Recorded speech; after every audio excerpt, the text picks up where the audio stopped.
السلام علیکم ورحمۃ اللہ وبرکاتہ۔ کیا حال چال ہیں سب کے؟ اللہ تعالیٰ آپ کو، آپ کے پیاروں کو اپنے حفظ و امان میں رکھے، آمین۔ اللہ کے بابرکت نام کے ساتھ اپنا آج کا سبق شروع کرتے ہیں۔ اعوذ باللہ من الشیطان الرجیم، بسم اللہ الرحمن الرحیم۔ رب اشرح لی صدری ویسر لی امری واحلل عقدۃ من لسانی یفقہوا قولی واجعل لی وزیرا من اہلی ربنا زدنا علما ربنا زدنا علما ربنا زدنا علما اللہم فقہنا فی الدین، آمین۔ آج ہم سورۃ کہف پہ بات کریں گے، اور ہم سب جانتے ہیں اس کی فضیلت کے بارے میں، ہم نے احادیث بھی پڑھ رکھی ہیں، اور ہماری کوشش ہوتی ہے کہ جمعے کو ہم اس سورت کو پڑھیں، اور خاص طور پر اس کی پہلی اور آخری 10 آیات کی فضیلت کے بارے میں بھی ہم جانتے ہیں، لیکن ہمارا طریقہ یہی رہا کہ ہم 10 سے 15 منٹ کے اندر اس سورت کو پڑھ کے مکمل کر دیتے ہیں اور سمجھتے ہیں کہ ایک ہفتے کے لیے نور ہمارے پاس آ گیا ہے۔ آج ہم اس سورت کی ڈیپتھ میں جائیں گے، تھوڑا سا اس کو مختصر طور پر دیکھیں گے کہ کیوں یہ ہمیں جمعے کو پڑھنی چاہیے، اور اس سورت کے اندر جو سبق اللہ تعالیٰ نے رکھ دیے ہیں، جو قصے بیان کیے گئے ہیں، ان پر غور و فکر کریں گے کہ وہ صرف کہانیاں نہیں ہیں، بلکہ اللہ تعالیٰ نے ہمارے لیے ان قصوں کے اندر بہت بڑا سبق رکھ دیا ہے۔ تو آج ہم اس سوچ کے ساتھ اس سورت کو آغاز کریں گے، پڑھیں گے اور اس کی فضیلت کو سمجھیں گے۔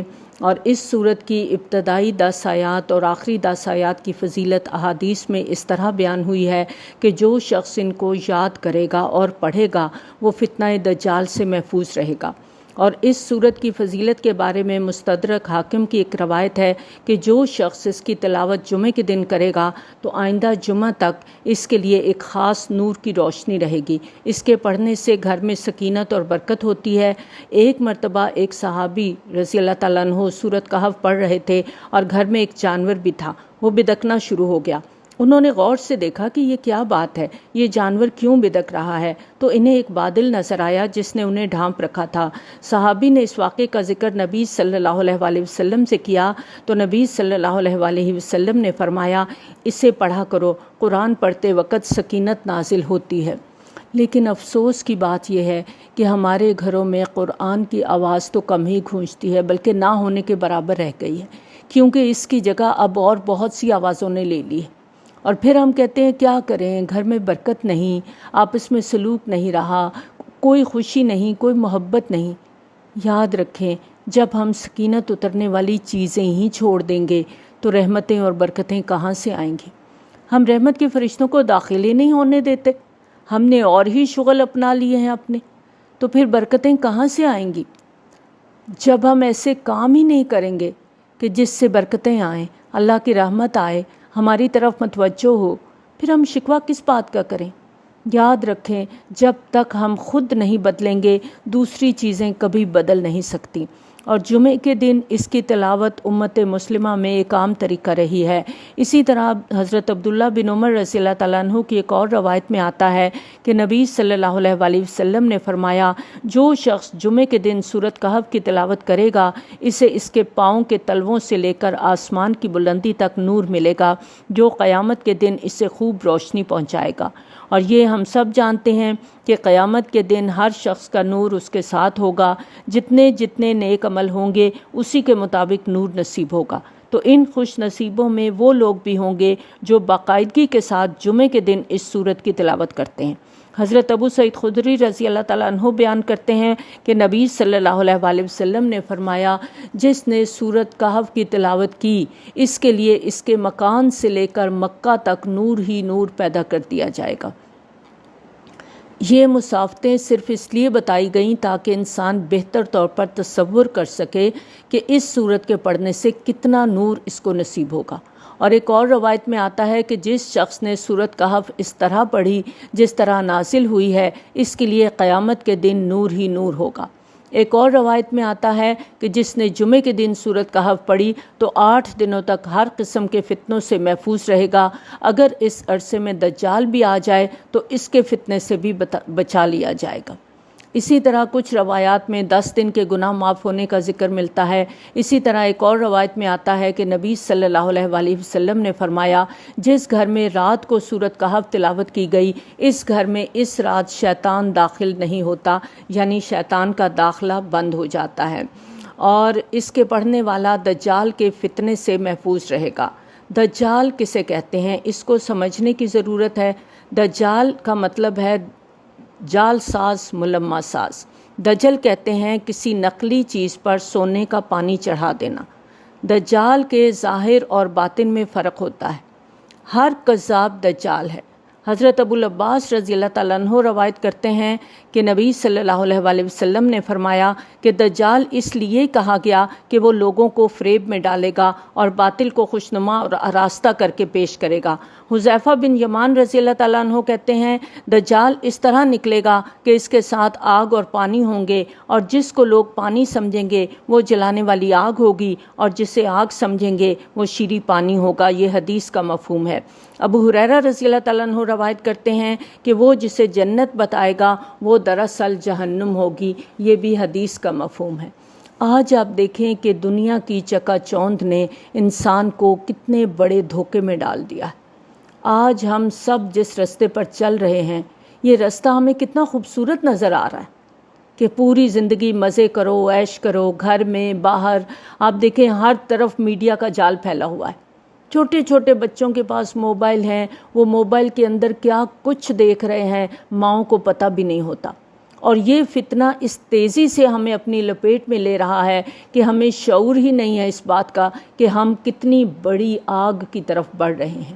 اور اصل شیریں پانی جسے آگ سمجھ کے ہم چھوڑے ہوئے ہیں وہ یہ قرآن ہے، راہ ہدایت ہے، دین کا رستہ ہے۔ کیونکہ آج ہم روشن خیال ماڈرن کہلانا پسند کرتے ہیں۔ ہم دین والوں کو دقیانوسی کہتے ہیں۔ ہم کہتے ہیں یہ لوگ ہیں جو کہ پرانے زمانے کی باتیں کرتے ہیں، آج کا دور نئے زمانے کا ہے۔ اور آج ہم خود اس بات کو سمجھ سکتے ہیں کہ دجال کا فتنہ آ چکا ہے۔ دنیا کو اتنا مزین کر دیا گیا، اتنا خوبصورت بنا دیا گیا کہ انسان اس میں گم ہو کر رہ گیا ہے۔ ہمیں آخرت کی فکر ہی نہیں ہے، آخرت کے بارے میں سوچتے ہی نہیں ہیں، نہ ہم اپنی موت کے بارے میں سوچتے ہیں جو اتنی بڑی اٹل حقیقت ہے، اور جس کو ہم خود اپنی آنکھوں سے دیکھتے ہیں، اپنے پیاروں کو اپنے ہاتھوں سے جا کے منو مٹی کے تلے دفن کراتے ہیں، اور اس کے بعد وہ بھولی ہوئی کہانیاں بنتے چلے جاتے ہیں وقت کے ساتھ ساتھ۔ آج عاجلہ کی دوڑ میں ہم نے آخرہ کو بھلا دیا ہے، اور دجال کے فتنے سے بچنے کا نسخہ یہاں پر بتا دیا گیا، اور وہ ہے اللہ تعالیٰ کی آیات کی تلاوت کرنا۔ جس طرح تانبے پہ اگر سونے کا پانی بھی چڑھا دینا تو وہ اوپر سے تو چمکدار ہوگا لیکن اندر سے تو تانبا ہی رہے گا نا۔ اسی طرح دجال بھی اندر سے کچھ اور ہے، باہر سے کچھ اور ہے، اور آج کے دور میں دجالی تہذیب چھا چکی ہے کہ اوپر سے سب کچھ بہت خوشنما نظر آتا ہے، فیسینیٹ کرتا ہے، انسان ان سے بہت امپریس ہوتا ہے، لیکن اندر یہ دنیا بالکل کھوکھلی اور نقلی ہو کر رہ گئی ہے۔ آج کے دور میں ایمان اور مادیت کی ایک جنگ چل رہی ہے۔ اس دور میں اگر ہمیں اپنا ایمان بچانا ہے تو ہمیں غار میں گھسنا ہوگا، جی غار کے اندر گھسنا ہوگا۔ اور آج کے زمانے میں کون سی غار ہے جہاں ہم سب جا سکتے ہیں کہ اگر انسان اس میں داخل ہو جائے تو دجال کے فتنے سے اپنے آپ کو بچا سکتا ہے؟ وہ غار ہے یہ قرآن مجید، اللہ تعالیٰ کی کتاب۔ جو قرآن کریم کے ساتھ جڑ جاتا ہے، اس کو پڑھنا، اس کو سیکھنا، اس کو سمجھنا، اس پر عمل کرنا اور دوسروں تک پہنچانا شروع کر دیتا ہے، تو نہ صرف یہ کہ وہ اپنا دین بچا لیتا ہے بلکہ یہی قرآن مجید اس کے لیے غار بن جاتا ہے۔ اور دجال کے فتنے سے بچنے کا بہترین نسخہ ہے کہ آیات کو اس طرح پڑھا جائے جس طرح نازل ہوئیں، سمجھ کر پڑھا جائے، غور و فکر کر کے پڑھا جائے، ٹھہر ٹھہر کے پڑھا جائے، درست تجوید کے ساتھ، کہ پڑھتے ہوئے ہمیں پتہ ہو کہ ہم کیا پڑھ رہے ہیں۔ ہم تو 10 سے 12 منٹ میں سورۃ کہف پڑھ کے اور فارغ ہو جاتے ہیں، لیکن ہم نہیں جانتے کہ اس کے اندر کیا لکھا ہے۔ تو ہم سب کو اس چیز پر اپنے آپ کو فوکس کرنا ہے کہ ہم قرآن کی کوئی بھی آیت پڑھیں، اس پر غور و فکر کریں، اس پر رکیں، ٹھہریں، اور ہم یہ جاننے کی کوشش کریں کہ ہمارا رب ہم سے کیا چاہتا ہے، کیونکہ جب تک رب کی رضامندی نہیں ہوگی یاد رکھیں ہم جنت کے لیے کوالیفائی نہیں کر سکتے۔ جنت صرف تمناؤں سے، آرزوؤں سے ملنے والی نہیں ہے، اس کے لیے ہمیں عمل کرنا ہوگا۔ عمل سے زندگی بنتی ہے، جنت بھی جہنم بھی، اور قرآن کی تعلیم ہمیں عمل کرنا سکھاتی ہے، اللہ کے راستے پر چلنا سکھاتی ہے، صراط مستقیم دکھاتی ہے، وہ راستہ جو جنت کی طرف جانے والا ہے۔ ہم عام طور پر سورۃ کہف کو عربی ٹیکسٹ کے ساتھ ہی پڑھتے ہیں، اور اگر ترجمہ دیکھ بھی لیتے ہیں تو ہم یہ تو ضرور جانتے ہیں کہ اس میں غار والوں کا قصہ ہے، موسیٰ علیہ السلام کا قصہ ہے، ذوالقرنین کا واقعہ ہے، باغ والوں کا قصہ ہے، لیکن اس سورت کا جو سینٹرل آئیڈیا ہے اس پر ہم غور نہیں کرتے۔ تو آج ہم اس پر غور کریں گے، ہم دیکھیں گے کہ اس سورت میں اللہ تعالیٰ نے ہمارے لیے کیا پیغام دیا ہے۔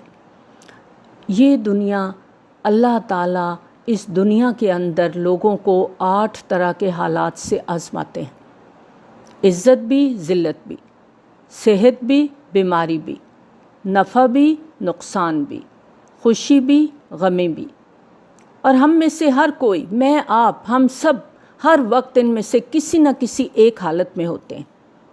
اور اگر ہم ان 8 کو دیکھیں تو 2 حالات بنتے ہیں، یا اچھے حالات ہیں یا برے حالات ہیں، یعنی یا بندہ عزت میں ہے یا ذلت میں ہے، یا صحت میں ہے یا بیماری میں ہے۔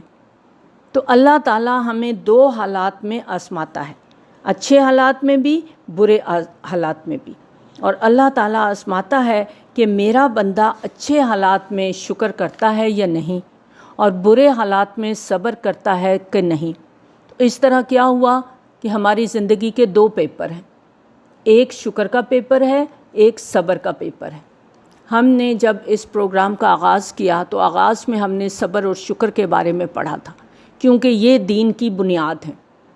اب اگر اللہ کا بندہ اچھے حالات میں شکر کر لیتا ہے تو پیپر کو پاس کر لیتا ہے، اگر ناشکری کرتا ہے تو شکر کے پیپر میں فیل ہو گیا، اگر صبر کے پیپر میں صبر کر لیتا ہے تو پاس ہو جاتا ہے، اگر صبر نہیں کرتا، جزا فضا کرتا ہے، واویلا کرتا ہے، یہی چیخ دھاڑ ہوتی ہے کہ میرے ساتھ ہی کیوں ہوا، میرے ساتھ ہی ہمیشہ برا ہوتا ہے، تو پھر کیا ہوا؟ یہ فیل ہو گیا۔ یاد رکھیں یہ زندگی دارالامتحان ہے، یہاں ہم نے 2 پیپر دینے ہیں، ایک صبر کا دینا ہے، دوسرا شکر کا دینا ہے۔ تو سورۃ کہف کو جب ہم پڑھتے ہیں تو اس میں 5 واقعات ملتے ہیں۔ تو اس میں سب سے پہلے جو قصہ ہمیں ملتا ہے اصحاب کہف کا، غار والوں کا قصہ۔ یہ کون تھے؟ عام نوجوان تھے، ایلیٹ کلاس کے تھے، انہوں نے صبر کا امتحان دیا اور اس پیپر میں پاس ہو کر مقبول بندوں میں شامل ہو گئے۔ کس طرح کہ بادشاہ ان کے لیے، ان کو سروائیو کرنا مشکل ہو گیا تھا، بادشاہ ہر اس شخص کو قتل کر دیتا تھا جو توحید کا دعوے دار تھا۔ تو انہوں نے غار میں پناہ لے لی لیکن اپنے دین کو نہیں چھوڑا۔ تو کیا ہوا؟ صبر کے ساتھ اس غار میں رہے اور اس طرح اللہ کے ان بندوں میں شامل ہو گئے جن کا ذکر قرآن نے خود کیا ہے۔ دوسرا واقعہ ہم دیکھتے ہیں کہ 2 باغ والے دوستوں کا ہے، اور ایک شخص ان میں سے تھا جس کے پاس بہت زیادہ مال و دولت تھی۔ اب اتنا زیادہ مال و دولت کے بعد اس کے پاس شکر کا پیپر آ گیا نا کہ اب اسے شکر کرنا ہے، لیکن وہ اس میں فیل ہو گیا۔ اس نے سب کچھ اپنے اوپر ڈال لیا کہ سب میری وجہ سے ہے، میں نے یہ کیا، اور میں نہیں سمجھتا کہ یہ باغ کبھی فنا ہوگا، اور میں نہیں سمجھتا کہ میں جنت میں نہیں جاؤں گا، میرے لیے تو جنت ہی ہے، مجھے اتنی نعمتیں یہاں ملی ہیں وہاں بھی ملیں گی۔ پھر ہوا کیا؟ اس کا باغ تباہ و برباد ہو گیا۔ تو اس نے نعمتوں پر شکر نہیں کیا، تکبر کیا، تو اس پیپر میں فیل ہو گیا۔ اس کے بعد ہم دیکھتے ہیں کہ آدم علیہ السلام کا قصہ ہے۔ اب آدم علیہ السلام کو بھی اللہ تعالیٰ نے بنایا، ہم سب جانتے ہیں کہ آدم علیہ السلام سے اس دنیا کا آغاز ہوا۔ اب ان کے بھی 2 پیپرز میں آزمائے گئے۔ وہ پہلا پیپر شکر کا تھا کہ جو جنت ان کو ملی اور جنت کی نعمتیں ملی، تو وہ ایک شکر کا پیپر تھا کہ وہ ان نعمتوں کو پا کے شکر کرتے ہیں۔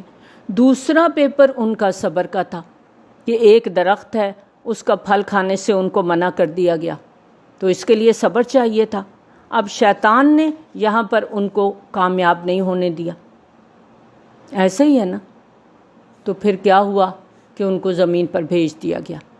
اسی طرح سے موسیٰ علیہ السلام کا قصہ جب ہم پڑھتے ہیں تو ان کا بھی صبر کا پیپر ان سے لیا گیا کہ کس طرح جب ان کا وہ جاتے ہیں ایک علم والے کے پاس اور وہ ان کے ساتھ سفر پر نکلتے ہیں تو وہ دیکھتے ہیں کہ یہ جو شخص ہے اس نے کشتی میں سوراخ کر دیا. پڑھتے ہیں ہم اس کو ترجمے کے ساتھ. تو ان کے استاد نے انہیں کیا کہا تھا کہ آپ میرے ساتھ صبر نہیں کر سکیں گے، لیکن موسیٰ علیہ السلام نے کہا کہ اگر اللہ نے چاہا تو آپ مجھے صابر پائیں گے. لیکن ہوا کیا کہ وہ وہاں پر خاموش نہیں رہ سکے اور انہوں نے سوال کر دیا کہ آپ نے کیوں کشتی میں سوراخ کیا. اسی طرح سے جو دیوار مرمت کی انہوں نے اور ایک لڑکے کو قتل کر دیا، تو تینوں موقعوں پر موسیٰ علیہ السلام صبر نہ کر سکے. اس طرح سے ذوالقرنین کا واقعہ ہے، وہ شکر کا پیپر تھا اور ذوالقرنین نے کوئی غرور کوئی تکبر نہیں کیا اور شکر کا پیپر پاس کر لیا. اسی طرح سے ہم سب جو اولاد آدم ہیں، میں آپ ہم سب اللہ کے بندے ہیں، ہم سے بھی اللہ تعالیٰ شکر اور صبر کا پیپر لیتا ہے. ہم سب جب تک اس دنیا میں جی رہے ہیں ہم حالت امتحان میں ہیں. دو میں سے ایک حالت میں ہر وقت ہیں، یا تنگی میں ہیں یا آسانی میں ہیں. اور اللہ تعالیٰ دونوں طرح سے ہماری آزمائش کرتا ہے کہ جب اس کے پاس سخت وقت آتا ہے، کوئی بیماری آتی ہے، کوئی مالی پریشانی آ جاتی ہے، کوئی اور تکلیف آ جاتی ہے، تو میرا بندہ صبر کرتا ہے یا نہیں. اور اللہ تعالیٰ دے کے بھی آزماتا ہے کہ میرا بندہ خوشحالی میں شکر کرتا ہے کہ نہیں. یعنی دونوں ہی طرح اللہ تعالیٰ مومن کے لیے خیر کے دروازے کھول دیتا ہے. اور یہ ہمارا روز مرہ کا امتحان ہے اور یہ تب تک ہوتا رہے گا جب تک ہمارا بلاوا نہیں آ جاتا. تو پرچہ ہمارے ہاتھ میں ہے، ہم پاس ہوتے ہیں یا فیل ہوتے ہیں یہ ہمارے اوپر ڈپینڈ کرتا ہے. اگر ہم نعمتوں میں اللہ کا شکر ادا کرتے ہیں، کوئی تکبر نہیں آتا ہمارے اندر، خود کو بڑی چیز نہیں سمجھتے، تو ہی پیپر پاس کریں گے. جتنی عاجزی ہوگی، جتنا جھکاؤ ہوگا، اتنا ہی اللہ راضی ہوگا اور اتنا ہی ہم شکر کے پیپر میں اچھے مارکس لے سکیں گے. اسی طرح اگر ہم تکلیف میں صبر کرتے ہیں، اللہ کی رضا کو قبول کر لیتے ہیں، تو اللہ تعالیٰ ہمیں اس پیپر میں بھی پاس کر دے گا انشاءاللہ. تو چوائس ہمارے پاس ہے کہ ہم اپنے لیے کیا رویہ اختیار کرتے ہیں. تو اللہ تعالیٰ نے اس صورت میں آغاز میں اپنی الوہیت کا ذکر کیا اور اختتام اپنی ربوبیت کے تذکرے پر کیا. سورت کا آغاز ہم دیکھتے ہیں کہ پہلی آیت کے اندر اللہ تعالیٰ نے نبی صلی اللہ علیہ وآلہ وسلم کی عبدیت کا تذکرہ کیا ہے. الحمدللہ الذی انزل علی عبدہ الکتاب ولم یجعل لہ عوجا. تعریف اس اللہ کے لیے جس نے اپنے بندے پر یہ کتاب اتاری جس میں کوئی ٹیڑھ نہیں ہے. انسان کے لیے دنیا میں سب سے بڑی بلندی عبدیت ہے.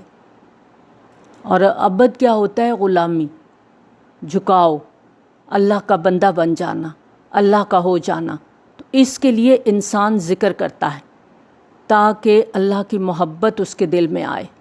اب صرف محبت کا آ جانا مقصود نہیں ہے.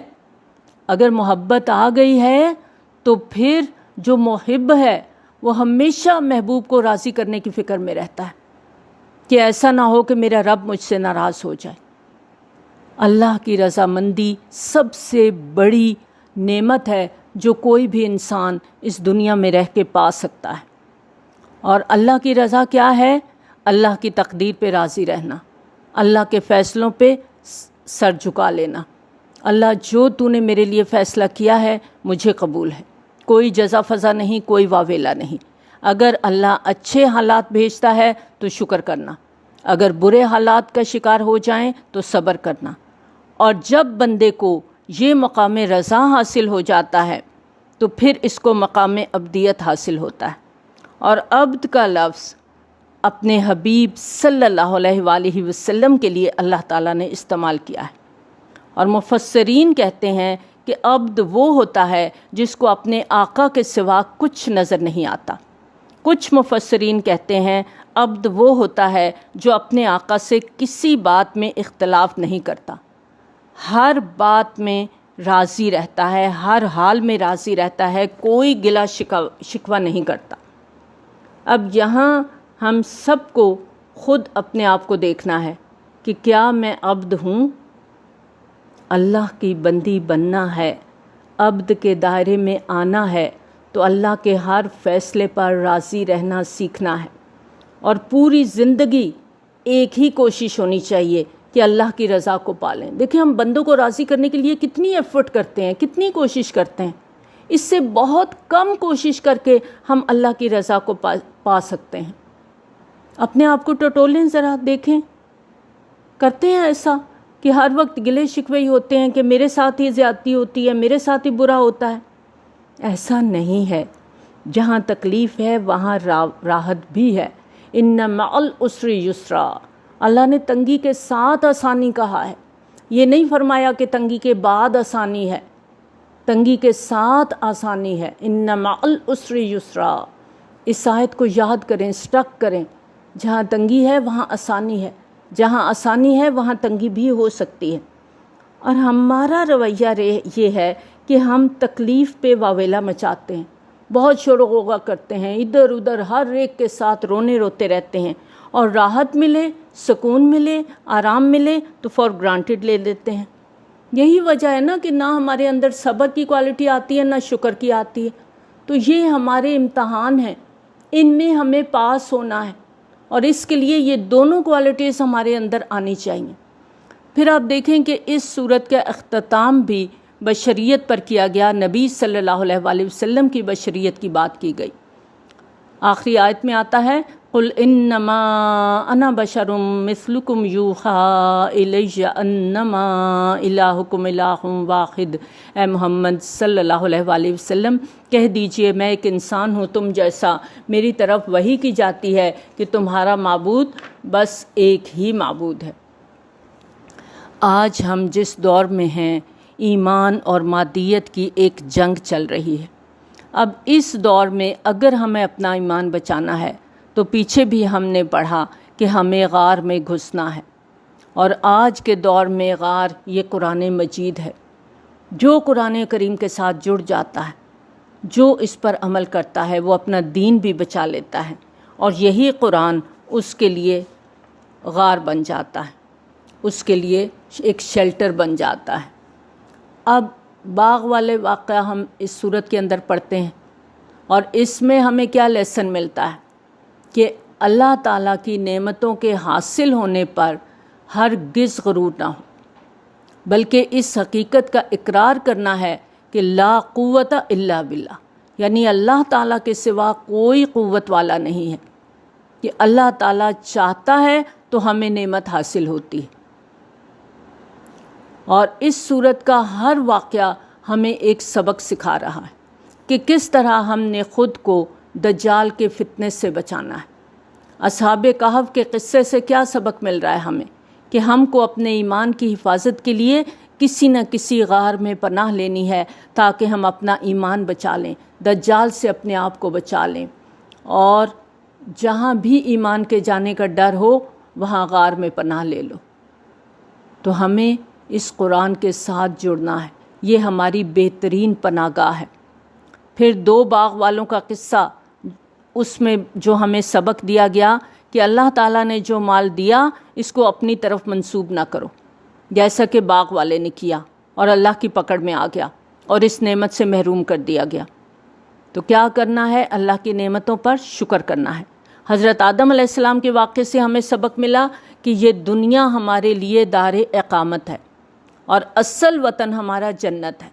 اور دنیا میں رہ کر جب ہم دنیا کو ہی سب کچھ سمجھ لیتے ہیں، اپنا اصلی وطن سمجھ لیتے ہیں، ساری محنتیں، ساری امیدیں دنیا پہ لگا دیتے ہیں، تو اس سے بڑی بے وقوفی اور کوئی نہیں ہے۔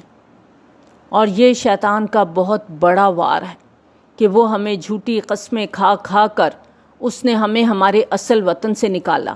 اب وہ یہاں پہ بھی ہمارا دشمن ہے، وہ ہم سے غلطیاں کرواتا ہے، گناہ کرواتا ہے، تاکہ جس جنت سے ہم نکالے گئے دوبارہ اس میں جانے کے قابل ہی نہ رہیں۔ تو اللہ تعالیٰ سے دعا بھی کرنی ہے کہ اللہ تعالیٰ ہمیں شیطان کے شر سے بچائے، اور اس کے لیے شعوری کوشش کرنی ہے کہ ہم شیطان کے ہتھ کنڈوں سے اپنے آپ کو بچا سکیں اور اللہ تعالی ہمیں ہمارے اصلی گھر جنت میں پہنچا دے۔ پھر جو موسیٰ علیہ السلام کا قصہ ہم اس صورت میں پڑھتے ہیں کہ ہم دنیا میں جتنا بھی علم حاصل کر لیں، دنیا میں کوئی نہ کوئی ہم سے بھی بڑھ کر علم جاننے والا موجود ہوگا۔ انسان کبھی بھی اشیاء کی حقیقت کا احاطہ نہیں کر سکتا۔ جب ہم اپنے طور پر یہ سمجھنے لگتے ہیں کہ ہمیں بہت کچھ پتہ ہے، اب دیکھیں کسی کو بھی آپ کہتے ہیں نا کہ قرآن پڑھیں یا یہ میں آپ کو سینڈ کرتی ہوں اس کو سنیں، تو وہ کہتے ہیں ہم نے پڑھا ہوا ہے، ہم نے سنا ہوا ہے، ہمیں سب پتہ ہے۔ اور جب ہم یہ سوچ لیتے ہیں کہ ہمیں سب پتہ ہے تو ہم دجالی فتنے میں خود کو پھنسا لیتے ہیں۔ اس لیے اللہ تعالیٰ نے موسیٰ علیہ السلام کا واقعہ بیان کر دیا تاکہ ہم لوگ یہ نہ سمجھیں کہ ہمیں سب پتہ ہے، بلکہ یہ کہیں کہ اللہ تعالیٰ ہی حقیقت حال کو جانتے ہیں۔ علم اور بھی کہیں زیادہ ہے جس کے بارے میں ہم نہیں جانتے، ہمارے پاس ایک محدود علم ہے۔ اس لیے سورۃ کہف انسان کو دجال کے فتنے سے محفوظ رکھتی ہے، اس کی ذہن سازی کرتی ہے اور ایسا ذہن بناتی ہے کہ بندے کا ذہن محفوظ ہو جاتا ہے۔ پھر ہم ذوالقرنین کا واقعہ پڑھتے ہیں، اور ذوالقرنین جہاں گئے تھے وہ ان کے کوئی دوست، کوئی رشتہ دار نہیں تھے، کوئی جاننے والے نہیں تھے، کیونکہ وہ تو ان کی زبان بھی نہیں جانتے تھے، لیکن پھر بھی انہوں نے ان کی مدد کی تھی، کیونکہ وہ اللہ کی رضا کے لیے اللہ کے بندوں کو نفع پہنچاتے تھے، ان سے کوئی پیسہ وغیرہ نہیں مانگتے تھے، بلکہ جب انہوں نے کہا کہ ہم آپ کو اس کے لیے خراج دیں گے تو ذوالقرنین نے انکار کر دیا۔ دوسرا یہ کہ وہ اللہ کی زمین پر اللہ کا قانون نافذ کرتے تھے، ان کو اختیار دیا گیا تھا۔ آپ اس کے ترجمے میں خود پڑھتے ہیں کہ آپ اس قوم کے ساتھ جو سلوک چاہیں کریں، یعنی چاہیں تو سزا دیں، چاہیں تو اچھا سلوک کریں، لیکن انہوں نے اس قوم کو اللہ کی طرف بلایا تھا اور اپنے اختیار یا طاقت کو اللہ کے قانون کے نفاذ میں استعمال کیا تھا۔ اور سورۃ کہف میں جو 5 واقعات بیان کر کے بندے کی ذہن سازی کی گئی، اور آخری آیات میں ساری سورت کا نچوڑ بیان کیا جا رہا ہے جو کہ 3 باتوں پر مشتمل ہے کہ جو لوگ صرف اور صرف دنیا کو بنانے میں لگے ہوئے ہیں، در حقیقت وہی لوگ خسارہ پانے والے ہیں، کہ ہر وقت دنیا اور اس کی لذت کو پانے کی فکر میں رہنا یہی دجالی فتنہ ہے۔ فقط دنیا کی فکر میں ہمیں نہیں رہنا، ہمیں اپنی آخرت کے بارے میں بھی سوچنا ہے۔ اب دیکھیں جو آخری آیات ہم پڑھتے ہیں تو اس میں ہم کیا پڑھتے ہیں؟ قُلْ هَلْ نُنَبِّئُكُم بِالْأَخْسَرِينَ أَعْمَالًا الَّذِينَ ضَلَّ سَعْيُهُمْ فِي الْحَيَاةِ الدُّنْيَا وَهُمْ يَحْسَبُونَ أَنَّهُمْ يُحْسِنُونَ صُنْعًا۔ اے محمد صلی اللہ علیہ وآلہ وسلم کہہ دیجئے کیا ہم تمہیں بتائیں سب سے زیادہ اپنے اعمال میں ناکام اور نامراد کون لوگ ہیں؟ وہ لوگ کہ دنیا کی زندگی میں ان کی ساری کوششیں، ان کی ساری محنت دنیا کی زندگی کے لیے سی، راہ راست سے بھٹکی رہی اور وہ سمجھتے رہے کہ وہ سب کچھ بالکل ٹھیک کر رہے ہیں۔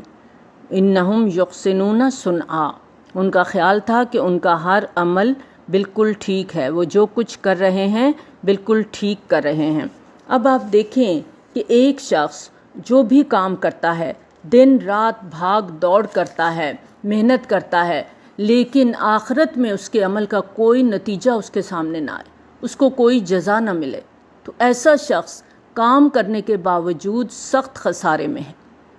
عام طور پر ہوتا ہے کہ دنیا میں جب بھی انسان کوئی کام کرتا ہے تو اس کی یہ سوچ ہوتی ہے کہ اب اسے عزت اور مال کی شکل میں اس کا نتیجہ مل رہا ہے تو ٹھیک ہے، وہ سیٹسفائیڈ ہے، اب وہ سمجھتا ہے کہ وہ ایک کامیاب انسان ہے۔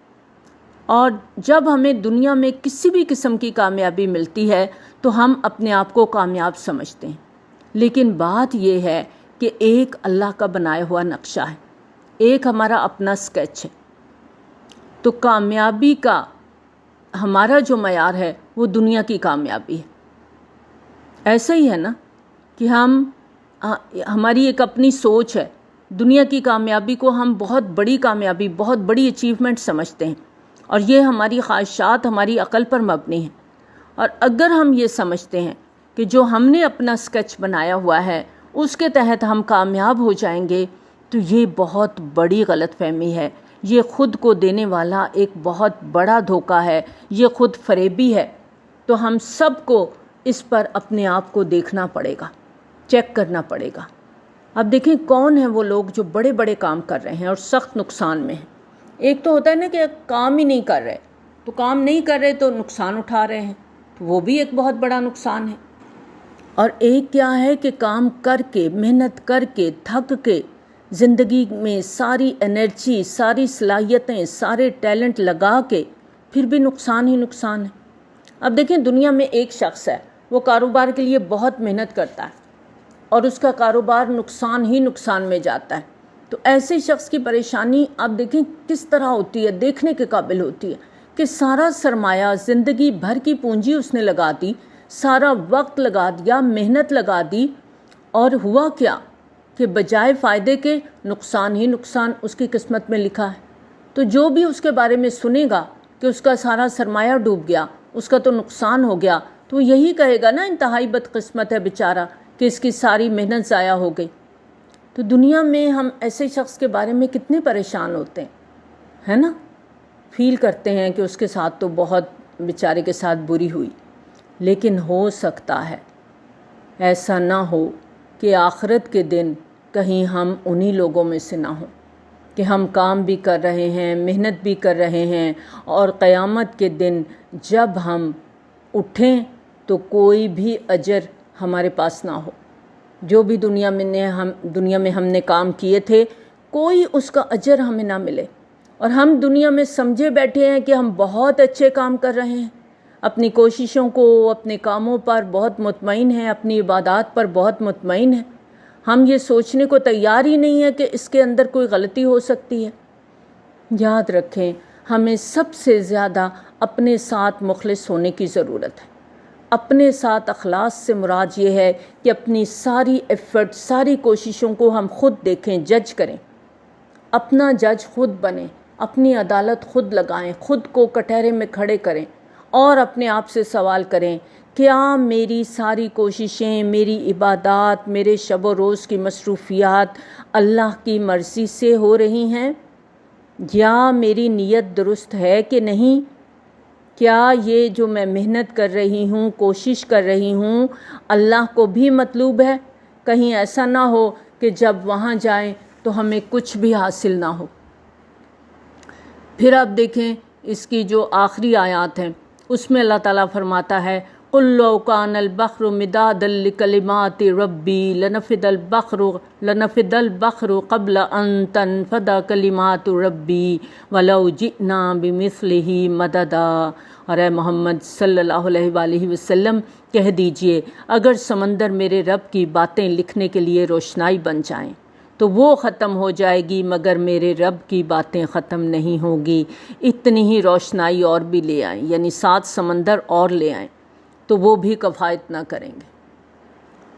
اللہ تعالیٰ کی تعریفوں کو بیان کرو، سمندر سیاہی بن جائیں، 7 اور سمندر ان کے اندر ڈال دیے جائیں، تم اپنے رب کی تعریف بیان نہ کر سکو گے۔ رب کون ہے؟ الحمدللہ رب العالمین، سب تعریف، سب شکر اس رب کے لیے جو رب العالمین ہے۔ اور آخر میں بتا دیا گیا کہ جو رب کا دیدار کرنا چاہتا ہے وہ کیا کرے؟ وہ 2 کام کرے، اور یہ سب سے بڑی اور سب سے پیاری نعمت ہوگی جو کسی انسان کو نصیب ہوگی، اور وہ ہے رب سے ملاقات۔ تو اللہ تعالیٰ فرماتا ہے فَمَن كَانَ يَرْجُو لِقَاءَ رَبِّهِ فَلْيَعْمَلْ عَمَلًا صَالِحًا وَلَا يُشْرِكْ بِعِبَادَةِ رَبِّهِ أَحَدًا۔ بس جو کوئی اپنے رب سے ملاقات کا امیدوار ہو، اسے چاہیے کہ نیک عمل کرے اور بندگی میں اپنے رب کے ساتھ کسی کو شریک نہ کرے۔ رب کا دیدار کرنا ہے تو دنیا میں رہ کر 2 کام کرنے ہوں گے، عمل صالح کرنا ہوگا اور شرک سے بچنا ہوگا۔ یہ 2 کام کرو گے تو اللہ کا دیدار نصیب ہوگا۔ اور اس کا طریقہ کیا ہے؟ یہ ہمیں بتا دیا گیا کہ جو بھی کام کریں صرف اللہ تعالیٰ کی رضا کے لیے کریں اور نبی صلی اللہ علیہ وآلہ وسلم کی سنتوں کے مطابق کریں، قرآن کے احکامات کو فالو کریں، نبی صلی اللہ علیہ وآلہ وسلم کی احادیث کو فالو کریں، اور جو بھی ایسا کرے گا اللہ اس کو اپنا دیدار عطا فرمائیں گے۔ سر طور ہو سر حشر ہو ہمیں انتظار قبول ہے، وہ کبھی ملیں وہ کہیں ملیں، وہ کبھی صحیح وہ کہیں صحیح۔ اللہ تعالیٰ سے دعا ہے کہ اللہ تعالیٰ روز قیامت ہمیں اپنا دیدار نصیب فرمائے، ہم وہ عمل کریں کہ جس سے رب راضی ہو جائے۔ اللہ تعالیٰ ہمیں صبر کے امتحان میں، شکر کے امتحان میں کامیابی عطا فرمائے، ہم اس دن فیلئر میں سے نہ ہوں، ہم پاس ہونے والوں میں سے ہوں، ہم اے اسٹار گریڈ لینے والوں میں سے ہوں۔ اللہ تعالیٰ ہمیں توفیق دے کہ ہم سورۃ کہف کو اس کی پوری ڈیپتھ کے ساتھ ہر جمعے کو پڑھیں اور سمجھیں، اور اس کے ساتھ ساتھ اپنے اندر یہ دونوں جو چیزیں ہیں، صبر اور شکر، اس کو اپنے اندر لائیں، اس کی عادت بنائیں کہ کوئی بھی خوشی ملے، کوئی بھی نعمت ملے، مجھے اور جھک جانا ہے، مجھے اور عاجز ہونا ہے کہ دانہ خاک میں مل کے گل و گلزار ہوتا ہے، صراحی سرنگوں ہوتی ہے تو بھرتی ہے پیمانہ۔ تو ہمیں عاجزی لانی ہے اپنے اندر، اور اگر کوئی اللہ کی طرف سے تکلیف آ جائے تو صبر کے ساتھ اس کو گزارنا ہے۔ اللہ کی رضا پہ راضی رہنے کی توفیق ہم سب دعا کرتے ہیں کہ اللہ تعالیٰ ہمیں دے کہ ہم اللہ کی رضا پہ راضی ہوں اور صبر اور شکر کے امتحان میں اس دن کامیاب ہو جائیں۔ آمین۔ وآخر دعوانا الحمد للہ رب العالمین۔ سبحانک اللہم وبحمدک، نشہد ان لا الہ الا انت، نستغفرک ونتوب الیک۔ السلام علیکم ورحمۃ اللہ وبرکاتہ۔